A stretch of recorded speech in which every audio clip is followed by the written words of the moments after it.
Update है consumers के लिहाज से और जो एयर ट्रैवलर है उनके लिहाज से खबर एक निकल कर आ रही है। अगर आपने कहीं जाने के लिए एयर टिकट बुक की हो और किन्हीं कारणों से अगर प्रोग्राम बदल जाए तो कैंसिलेशन में नुकसान तो काफी ज्यादा हो जाता है। लेकिन अब डीजीसीए ने कुछ शर्तों के साथ फ्री टिकट कैंसिलेशन के नए नियम का ड्राफ्ट जारी कर दिया है।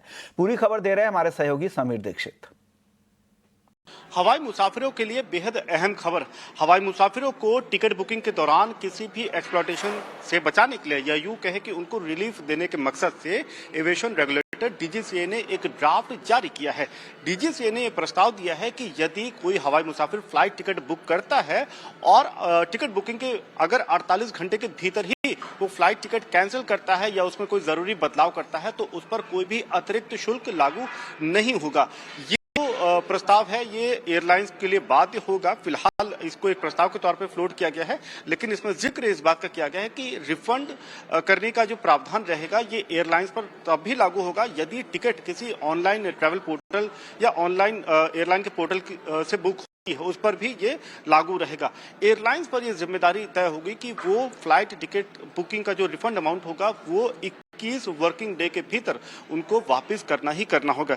इसके साथ ही साथ इस बात का जिक्र किया गया है कि एयरलाइन कोई भी अतिरिक्त शुल्क फ्लाइट टिकट बुकिंग नहीं वसूल सकती यदि पैसेंजर कोई नाम में बदलाव करता है, अगर नाम में किसी तरह का संशोधन करता है, बशर्ते इस बात को वो टिकट बुकिंग के 24 घंटे के भीतर ऑनलाइन पर इस बात को सामने रखता है कि क्या बदलाव वो करना चाहता है। तो 24 घंटे की मियाद है और अगर इस 24 घंटे के भीतर करता है तो कोई भी अतिरिक्त शुल्क नहीं वसूलेगा।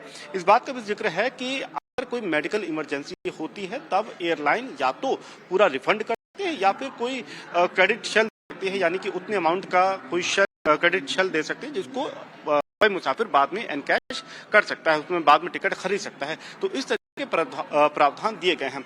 हालांकि ये जो 48 घंटे के भीतर टिकट कैंसिलेशन का रिफंड का जो प्रस्ताव है, इस पर भी एक बात ये रखी गई है कि बशर्ते डोमेस्टिक फ्लाइट के केस 5 दिन के बाद में डोमेस्टिक फ्लाइट होनी चाहिए और इंटरनेशनल फ्लाइट के केस में 15 दिन के बाद फ्लाइट बुकिंग के 15 दिन के बाद में वो फ्लाइट डिपार्चर होना चाहिए।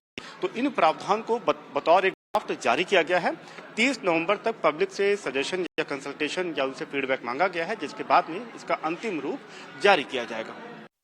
बहुत ही इंटरेस्टिंग खबर है, काफी अच्छी खबर। अगर ऐसा होता है तो जो अगर आप हवाई यात्रा करते हैं तो आपके लिए अच्छी खबर है, क्योंकि बहुत बार आपके ट्रैवल प्लान में बदलाव होते हैं और उससे काफी नुकसान भी हो जाता है। कैंसिलेशन पे आपको कुछ नहीं मिलता है।